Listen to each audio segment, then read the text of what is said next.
Dzień dobry. Ja nazywam się Iwona Klinger i jestem tutaj dzisiaj dla Was z ramienia na zaproszenie Kaszubskiego Uniwersytetu Ludowego oraz Fundacji Aby Chciało się chcieć. To są dla mnie bardzo ważne miejsca i bardzo ważni ludzie i mam nadzieję, że dzisiaj uda nam się odpowiedzieć na ten przewrotny tytuł: po co komu gwiżdżę? Należy sobie zadać pytanie, bo przecież nie wszyscy jesteście rdzennymi Kaszubami i nie wszyscy znacie panujące na Kaszubach tradycje i zwyczaje. Co to są gwiżdże? Gwiżdże to kaszubscy kolędnicy. Orszak kaszubskich kolędników na Kaszubach nazywany był różnie.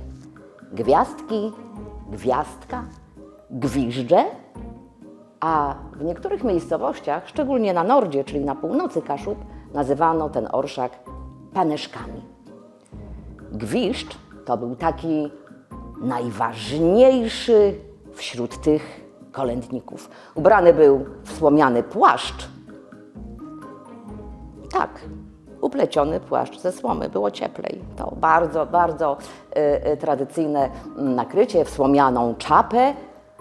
To wszystko przyozdobione było papierowymi wstążkami, a także jedliną czy świerczyną, czymś zielonym. O, prawdzewu. Byłaś ty grzeczno? Pacórk goduj mnie. Bo rozgądą potem. Razem z gwiżdżem chodził bocun. O, mam tutaj takiego, to jest oryginalny, najpiękniejszy bocun. Popatrzcie, co on robi. Klekocze. Ale nie tylko. Dlaczego bocun? Bo on jest zwiastunem wiosny. I jak bocian przylatuje, to już na pewno będzie koniec zimy i będzie wiosna. Poza tym, stare przysłowie mówi, że szczęśliwy ten dom, gdzie bociany dom są. Więc jak przyleci bocian i zagnieździ się na czyimś domostwie, to już będzie na pewno nie tylko wiosna, ale też szczęście. Jakkolwiek je rozumiemy. Drugim moim bohaterem dzisiaj jest Kłeza. O, to taki Kłeza to taki trochę rozbójnik.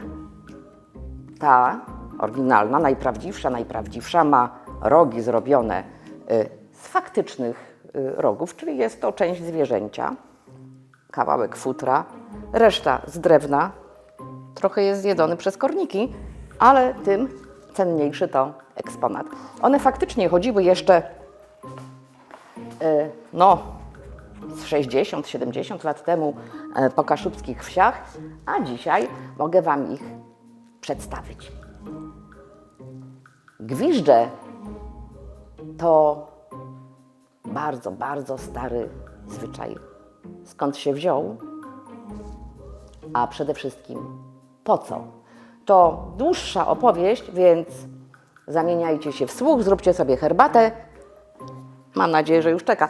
I posłuchajcie. Dawno, dawno temu, kiedy jeszcze nie było ani internetu, ani telewizji, ani prasy, ani książek, ani właściwie nic nie było, poza opowieścią przekazywaną z ust do ust,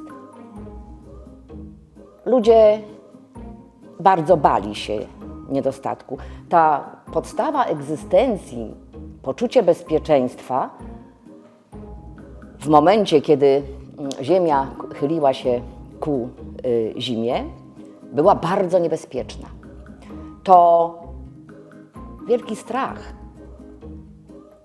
Nie zawsze udało się zebrać takie plony, żeby przetrwać do wiosny.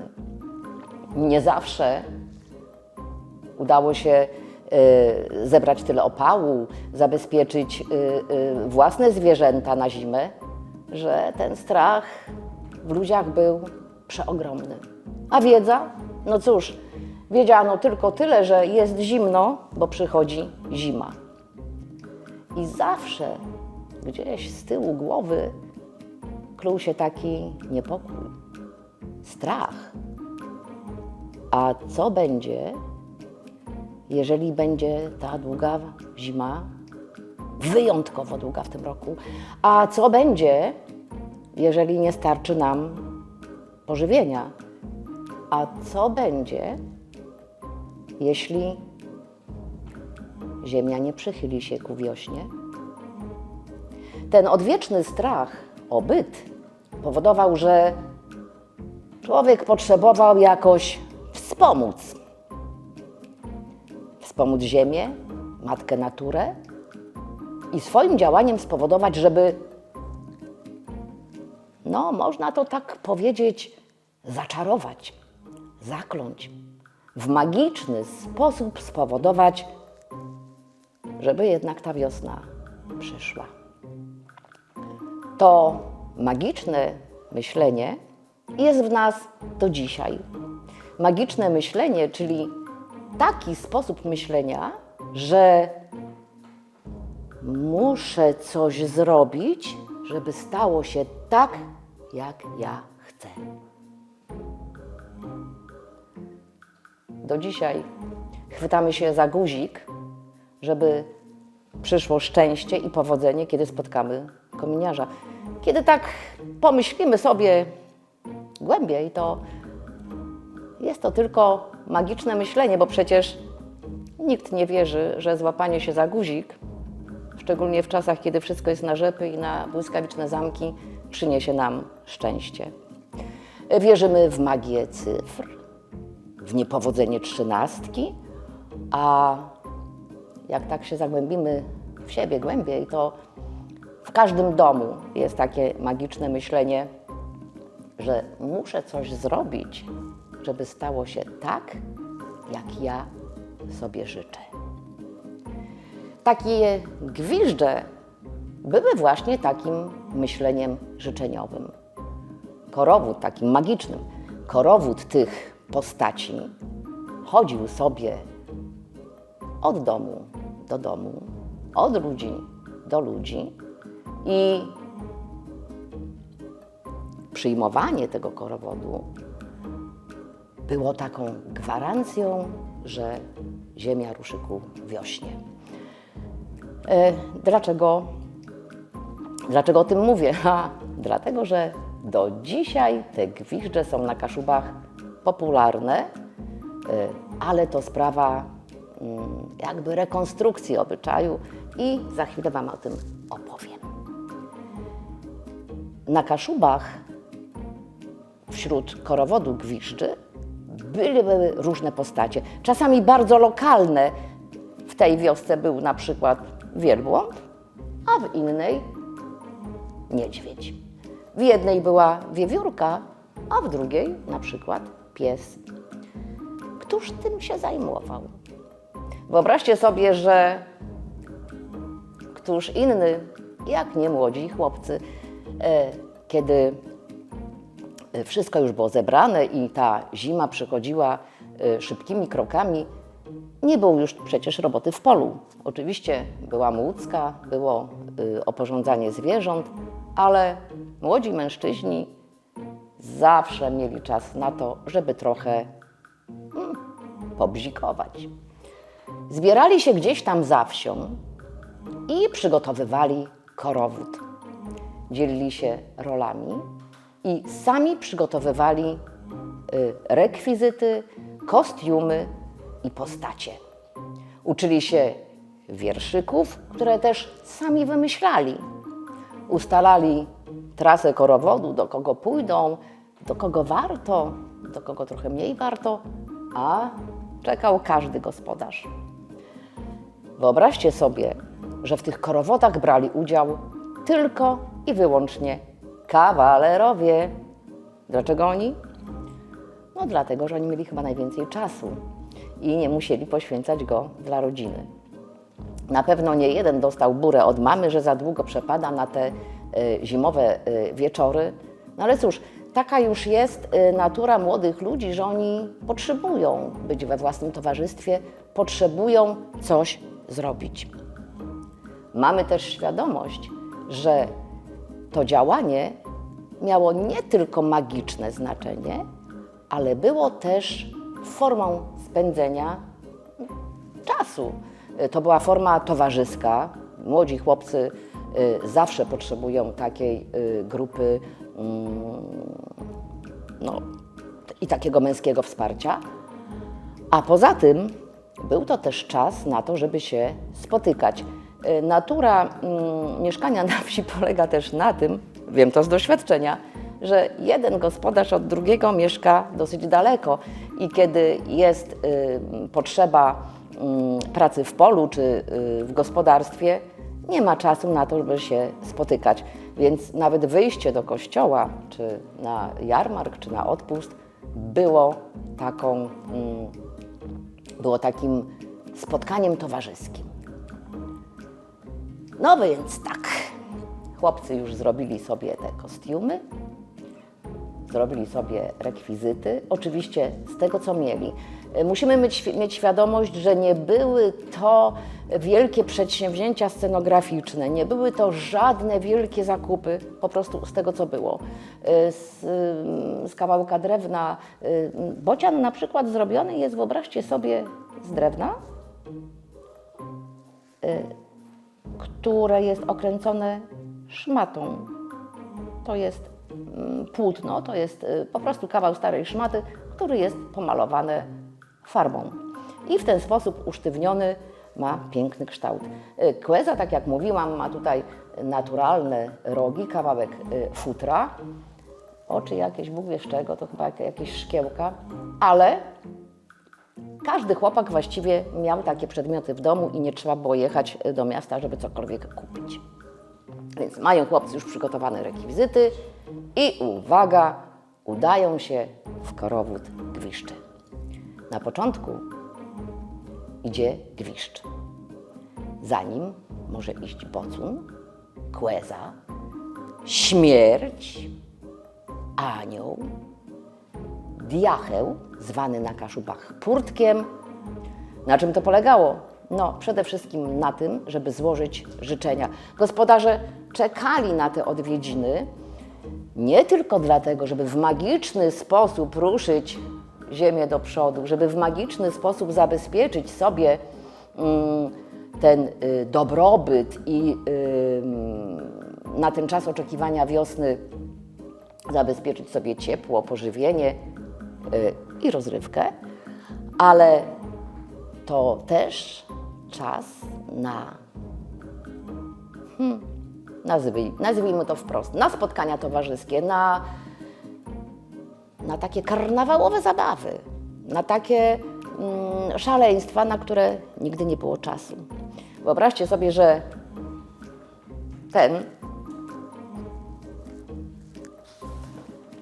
ten bocun, on ma, tutaj jest najprościej zrobione jak można, tutaj są takie przelotki z drutu, kawałek sznurka, na kawałku skóry doczepiona dolna szczęka dzioba. I jak sobie teraz tutaj pociągam, to on klekocze. Słychać? Ale poza klekotaniem on ma bardzo ważną rolę do zrobienia. On przede wszystkim zaczepia młode dziewczyny. Te dziewczyny trzeba koniecznie szczypać po łydkach. Im bardziej poszczypane, tym bardziej się dziewczyna podoba. A więc taki wątek matrymonialny wykorzystywany za pomocą bociana, takiego rekwizytu, do powiedzenia dziewczynie: podobasz mi się, jestem tobą zainteresowany, to też wśród tego korowodu bardzo powszechna rzecz. A drugi, ten rozrabiaka, to przede wszystkim bodzie. Ma tutaj te bardzo silne rogi i on robi buc, jak mówią na Kaszubach, tak? No i co robi? No przede wszystkim tak, trochę postraszy dzieci, tak, żeby były grzeczne, trochę postraszy gospodynię, żeby coś tam dała do kosza. No, dziewczyny też może postraszyć. Wyobraźcie sobie, że każdy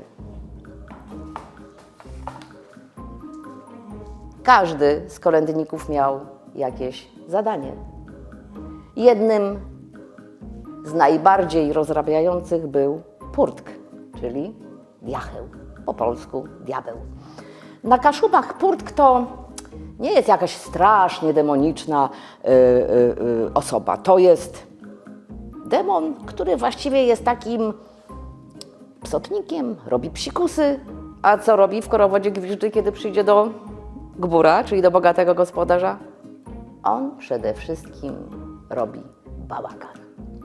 A to wyciągnie sadzę z komina, a to zaglądnie do garnka i jeżeli nie ma czegoś tam pysznego dla kolędników, to potrafi to po prostu wysypać. No cóż, jest jeszcze jedna bardzo ważna postać wśród kolędników, wśród gwiżdy kaszubskich, wśród tego orszaku, to jest szandara. Szandara, czyli mundurowy. Mundurowy to ktoś taki, kto pilnuje tego całego bałaganu, tego całego zamieszania, bo chałupa rodziny kaszubskiej to jest najczęściej bardzo, bardzo licznie zamieszkała. Tam mieszka mama i tata. 8, 10 dzieci to wcale nie żaden cud, to po prostu norma. Bardzo często też mieszka i babcia, i dziadek, i jakiś wujek, co to się jeszcze nie ożenił, i ciotka stara panna. Więc jak widać, jak na to wszystko wejdzie jeszcze 10, 12 kolędników, no to jest zamieszanie.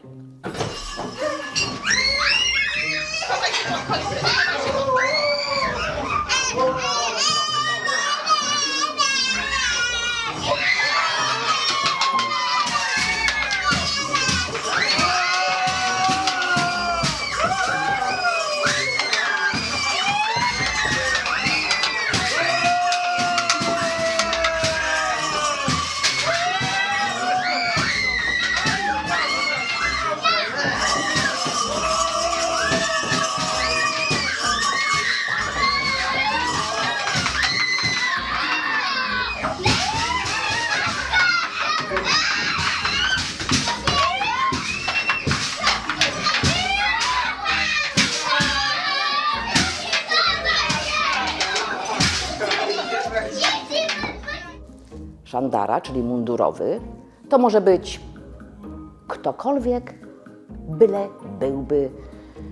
byleby jego pozycja była usankcjonowana posiadaniem jakiegoś munduru. Kochani, widziałam rycerza, widziałam kolejarza, policjanta, żołnierza wojsk napoleońskich, ktokolwiek, byle mundur. Co robi szandara? No, szandara nad tym wszystkim stara się panować, ale szandara ma też koszyk. Do koszyka należy włożyć kolędnikom datki za to, że tak pięknie kolędowali, za to, że przyszli, za to, że im się chciało i za to, że za sprawą tego myślenia magicznego, czyli ich obecności, straszenia tymi wszystkimi zwierzakami, ziemia ruszy, że przyjdzie wiosna, że znowu nastanie wiosna i będzie coraz cieplej, że będzie można zasiać, że będzie można zacząć czas początku. I to jest właśnie to magiczne myślenie, zaczynać czas początku. No więc szandara bierze za to wszystko datki do tego koszyka. Cóż to może być? Kiełbasa, kawałek wędzonki, kuch, czyli ciasto, na Kaszubach tak się mówi, kuch, czyli ciasto, pieniądze, ale nie ma co ukrywać, że również alkohol.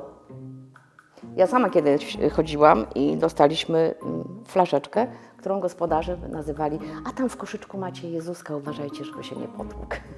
Było to przezabawne, pamiętam do dzisiaj.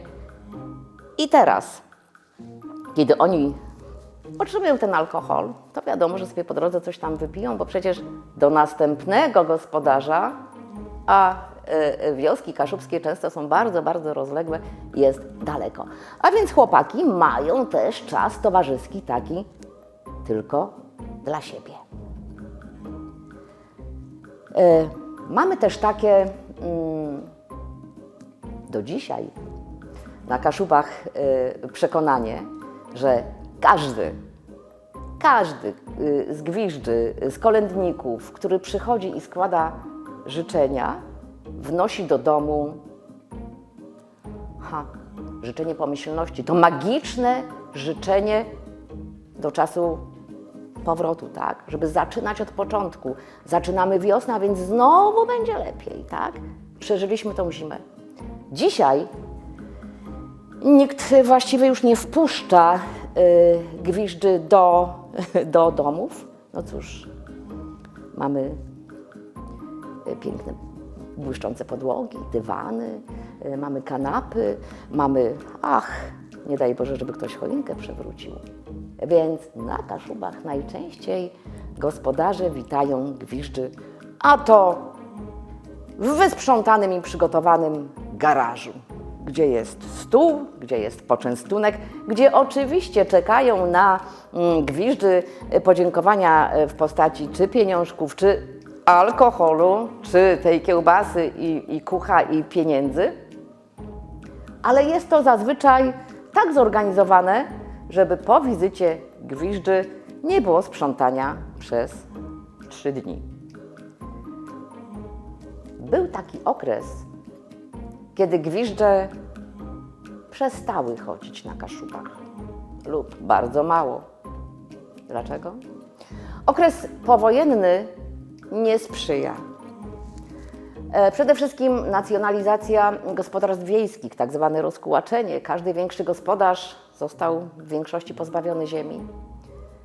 Potem nacjonalizacja bardzo małych przedsiębiorstw również, więc wszystkie takie wiejskie jakieś firmy typu ślusarz, typu kowal też zostały pozbawione dochodu.